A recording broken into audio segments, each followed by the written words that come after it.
शुरुआत में अनुराग भदौरिया जी आपके साथ कर रही हूं, क्योंकि अनुज सिंह जिसका इनकाउंटर हुआ उसके पिता कह रहे हैं कि अखिलेश यादव अब खुश हो गए होंगे, मेरा बेटा भी मारा गया।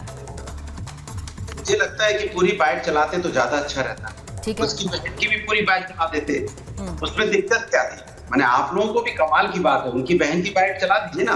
बहन क्या कह रही है? बहन कह रही है मुझे पहले से अंदेशा था और जिस तरह से उनका इनकाउंटर किया गया है तो पुलिस वालों पे भी कार्रवाई हो, जो कि भाई निर्दोष था। और वो सारी घटना बता रही है कि भाई आपकी इनकाउंटर नहीं, यहाँ पे न्यायपालिका है न्याय देने के लिए, न्यायपालिका न्याय देगी। और बच्ची कौन है जो पढ़ती जो कह रहे हैं उसकी छोटी बहन, तो इसके मतलब वो बच्चे भी झूठ बोल रहे हैं। और फिर इनके पिताजी की बात कर, वो भी ये कह रहे हैं कि भाई हमारे इनकाउंटर गलत है। तो मेरा कहने का मतलब है कि जब जनता, जिनके परिवार वाले ये कह रहे हैं कि इसमें 1-2 मुकदमे उसका आपने इनकाउंटर कर दिया, उनके पिताजी यही बात कह रहे हैं। आगे ये कहते हैं जिसपे 43 मुकदमे खुलेआम घूम रहे हैं, उसको भी चलाइए ना, कि जिसपे 43 मुकदमे खुलेआम घूम रहे हैं, हमारे बेटे पे 1-2 मुकदमे थे, उसका इनकाउंटर हो गया।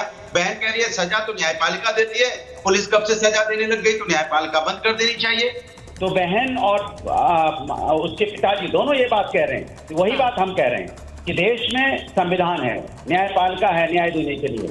और उसने ये भी बोला, उसकी बहन ने भदौरिया जी, पिताजी ये नहीं कह रहे हैं और बहन क्या कह रही है वो भी बता देती हूँ। और जरा बाइट चला दीजिए बहन की, क्योंकि अनुराग जी को शायद ये लग रहा है कि हम उनकी बहन की बाइट नहीं चलाना चाहते हैं। वो क्या बोल रही नहीं चलाना चाहते, ऐसी कोई मंशा नहीं है सर। आज कोशिश यही है कि ये जो जाति पर और एनकाउंटर पर इतना शोर मच गया है यूपी में, वो बहुत घातक है।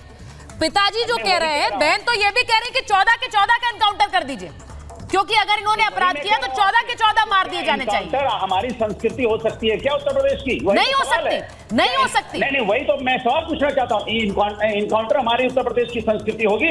इनकाउंटर नहीं, इनकाउंटर से यहाँ पे लोगों की समस्या का समाधान होगा, न्यायपालिका बंद हो जाएगी, ताला लगा दिया जाएगा। ये क्या बात हुई कि इनकाउंटर से समस्या का समाधान नहीं हो सकती सर। लेकिन अगर एनकाउंटर हो तो उसमें जाति ढूंढना, क्या वो हमारी संस्कृति होनी चाहिए?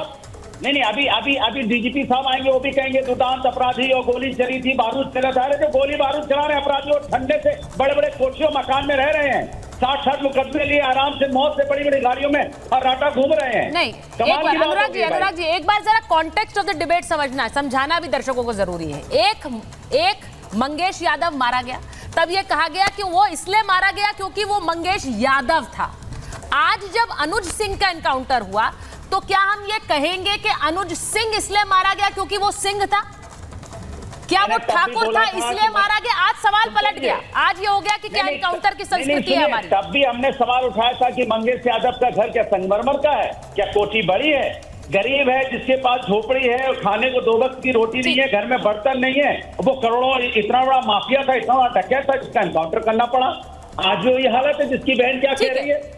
ठीक है, आपका सवाल लेकर प्रेम शुक्ला जी के पास जा रहे हैं। प्रेम शुक्ला जी, एनकाउंटर होगा तो क्या एनकाउंटर का खेल उत्तर प्रदेश में चलेगा? प्रेम शुक्ला जी वो कह रहे हैं एनकाउंटर का खेल खेल रहे हैं। एक मिनट अनुराग जी, मैं सवाल ले जा रही हूँ आपका। अनुराग जी एक मिनट, एनकाउंटर का खेल खेल रहे हैं और इसीलिए एनकाउंटर का भी काउंटर दे रहे हैं, क्योंकि एक दबाव चल रहा था उत्तर प्रदेश सरकार पर कि वो सिर्फ कुछ जाति के लोगों का एनकाउंटर करते हैं, इसीलिए अनुज सिंह को मार दिया, उसका भी एनकाउंटर कर दिया। देखिए, पहली बात तो एनकाउंटर जो है वो पुलिस विशेष परिस्थितियों में करती है।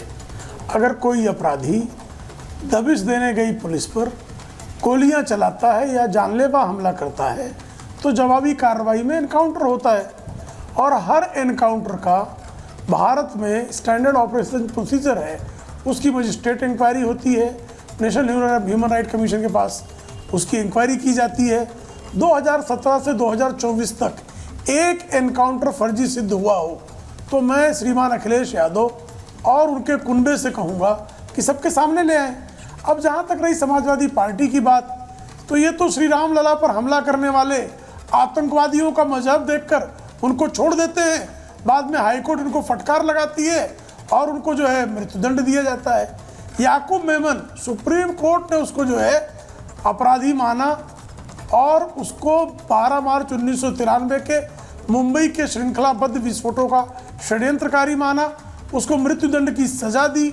उसके लिए रात में समाजवादी इकोसिस्टम ने सुप्रीम कोर्ट खुलवाया राष्ट्रपति ने उसकी दया याचिका खारिज की। उसके बाद भी उसकी शव यात्रा निकली तो तकबीर नारे तकबीर अल्लाह अकबर का नारा लगा रहे थे लोग। अफजल गुरु जो है उसको फांसी की सजा सुप्रीम कोर्ट ने दी, उसको जो है दया याचिका उसकी राष्ट्रपति ने खारिज की, लेकिन अफजल गुरु को निर्दोष मानने का काम समाजवादी का जो इकोसिस्टम है वो करता रहता है। तो अब जो लोग सुप्रीम कोर्ट को ना माने, मजिस्ट्रेट इंक्वायरी को ना माने, अब उनसे क्या बातें करेंगे आप? ये तो टाटा के खिलाफ थे कि आतंकवादियों पर टाटा नहीं लगना चाहिए, ये पोटा के खिलाफ थे आतंकवादियों को पोटा नहीं लगना चाहिए, ये एनकाउंटर के खिलाफ है। और जानकर आपको आश्चर्य होगा प्रेम शुक्ला जी वो सवाल ये उठा रहे हैं कि क्या ये इतने बड़े अपराधी थे कि इनको एनकाउंटर में मार गिराना जरूरी था? जी जी बोलिए, कंप्लीट कर लीजिए। सुचरिता जी 10 सेकंड और बोलिए बोलिए। श्रीमान मुलायम सिंह यादव के कार्यकाल में 499 एनकाउंटर 2003 से 2007 के बीच में हुए। तो मुलायम सिंह यादव क्या थे? वो एनकाउंटर करना गलत था, वो अपराधी थे, ये कहना चाह रहे हैं मुलायम सिंह यादव को?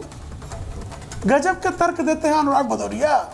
जरा थोड़ा बहुत अपने नेताजी के कार्यकाल के ही आंकड़ों को देख लें तो आपके ध्यान में आ जाएगा कि आप जो तर्क दे रहे हैं वो तर्क आप ही का बेड़ा गर्क करते हैं।